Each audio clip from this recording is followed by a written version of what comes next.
This also gets me. So this morning, there were reporters outside of the home of former deputy, or retired deputy, I suppose, Scott Peterson, the school resource officer who was outside the school and didn't go in. 6 deputies met these reporters, 6 armed deputies were guarding the home of Scott Peterson. 6 armed deputies were keeping him safe. I don't understand the mindset of a sheriff's department that will assign 6 deputies to protect this man, but they could not assign anyone to keep those children in school safe.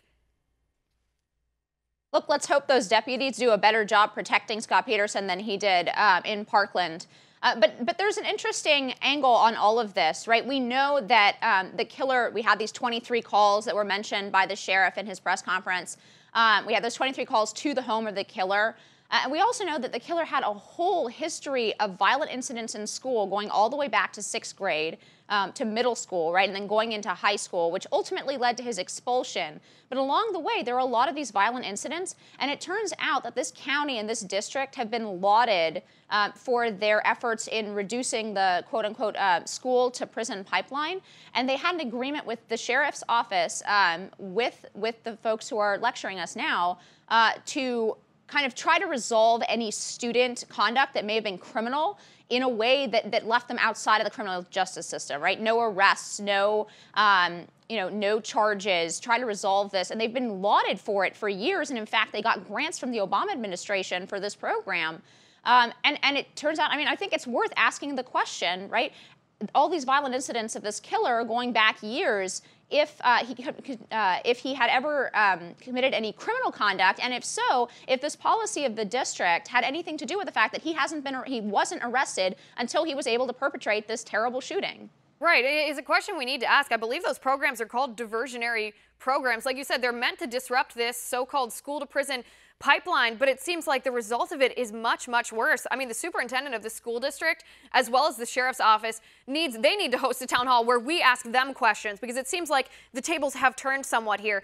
There is indication that there was a felony committed by Nicholas Cruz before the shooting happened. If he was truly making threats, death threats, against other students, and I think it was some domestic related thing, perhaps an ex-girlfriend of his with a new boyfriend, and he was angry. Those reports are not yet clear, but making death threats against someone else, that is a felony in the state of Florida. Absolutely. And like you said, we don't know all of the facts about any of those reports yet. I'm hoping that this sheriff's investigation, the internal investigation, and then potentially if there are criminal charges filed out of this, we'll find out a lot more. Right, and we will have to wait and see on that. What we can learn right now, and I hate to say this because I think the American people want to and should have faith in our institutions, but across the board, from start to finish, with Nicholas Cruz, the school district, the sheriff's department, the FBI, one after another, our institutions failed us. They failed to keep us safe. They failed to protect the lives of these 14 children and these 3 administrators. And I don't understand how liberals can get up on that stage at CNN or anywhere else that they get up on their soapbox and tell us that we should trust our government to keep us safe when the very people that didn't keep us safe were those government institutions. Right. As you said, this is failure from top to bottom, from the FBI to local law enforcement to this very sheriff who is lecturing us.